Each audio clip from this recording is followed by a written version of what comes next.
इस वीडियो में मैं डीसी जनरेटर के प्रिंसिपल एंड वर्किंग के बारे में पूरा डिटेल में डिस्कस करूंगा। तो mainly DC generator mechanical energy to electrical energy में कन्वर्ट करता है। डीसी जनरेटर फैराडे के इलेक्ट्रोमैग्नेटिक इंडक्शन के प्रिंसिपल पर वर्क करता है। अब देखते हैं इसका पूरा वर्किंग। तो दो पोल्स है, एन पोल और एस पोल।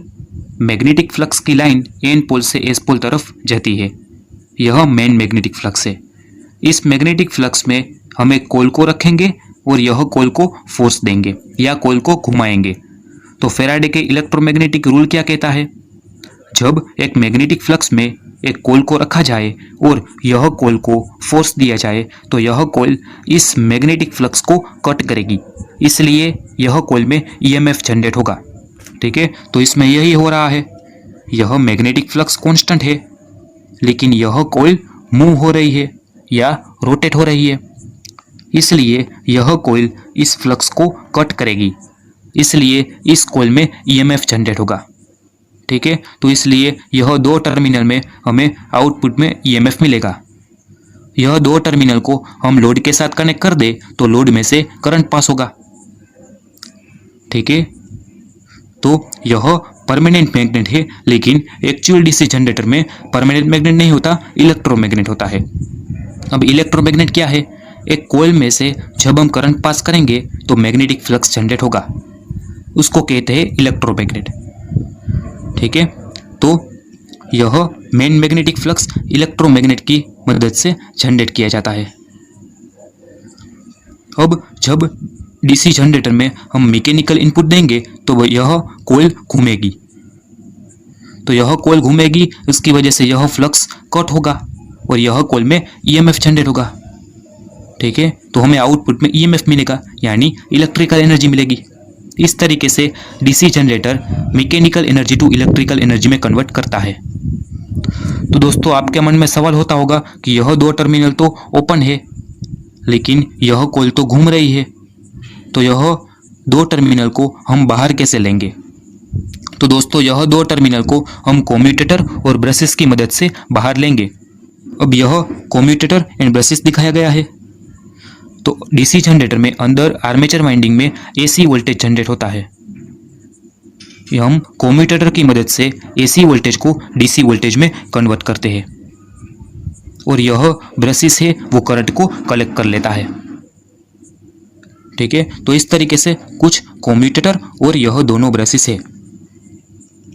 यह कम्यूटेटर को आर्मेचर के साथ कनेक्ट किया गया है। यह कम्यूटेटर घूम सकता है, लेकिन यह दोनों ब्रश फिक्स रहते हैं। यह इसमें दिखाया गया है। यह कम्यूटेटर आर्मेचर के साथ घूमता है, लेकिन यह दोनों ब्रश फिक्स रहते हैं। तो यह रोटेटिंग पार्ट में से यह ब्रश करंट को कलेक्ट कर लेता है। तो यह दो टर्मिनल को हम लोड के साथ कनेक्ट कर देंगे तो उसमें से करंट पास होगा।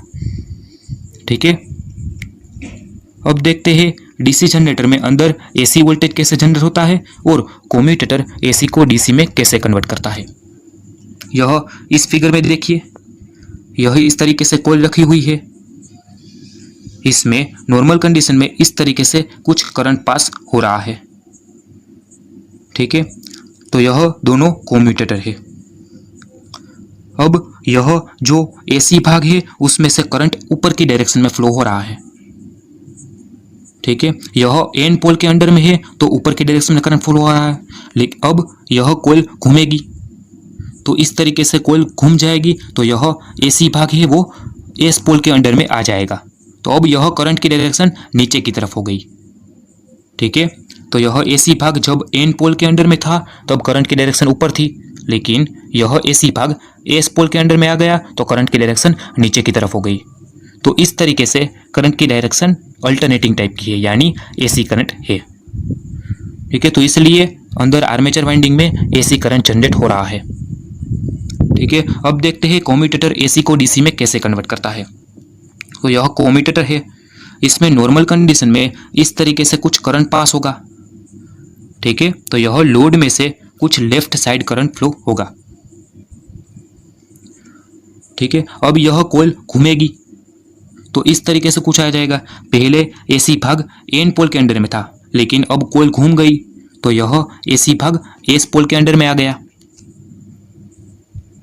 ठीक है, तो अब कोयल में से इस तरह से करंट फ्लो होगा, लेकिन एक बात है, यह कोयल घूमेगी तो उसके साथ यह कम्यूटेटर भी घूम जाएगा।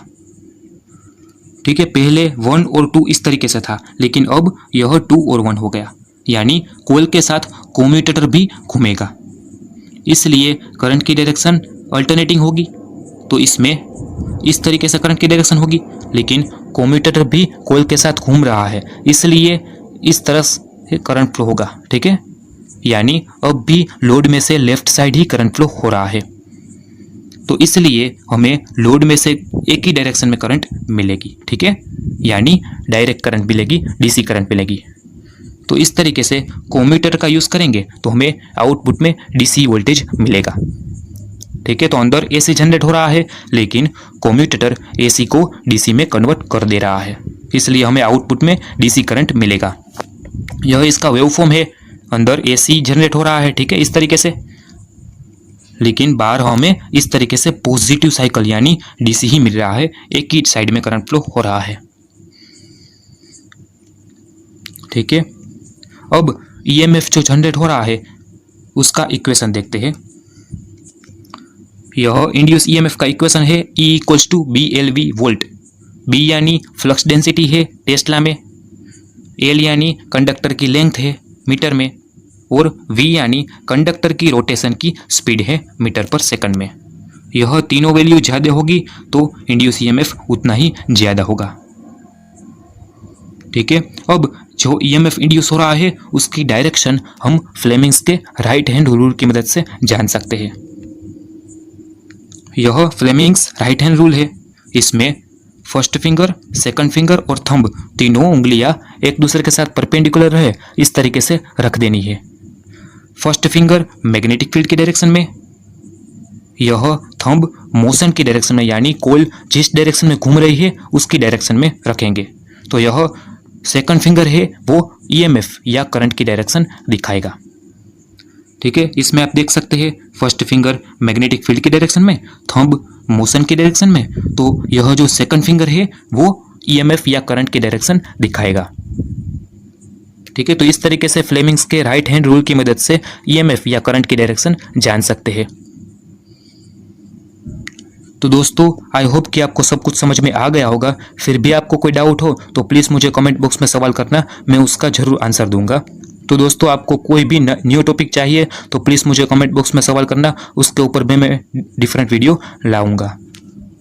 तो दोस्तों, अगर आपको यह वीडियो अच्छा लगा हो तो प्लीज़ इस वीडियो को लाइक और शेयर कर देना, और आगे ऐसे ही इलेक्ट्रिकल के डिफरेंट टॉपिक्स के लिए इस चैनल को सब्सक्राइब कर देना।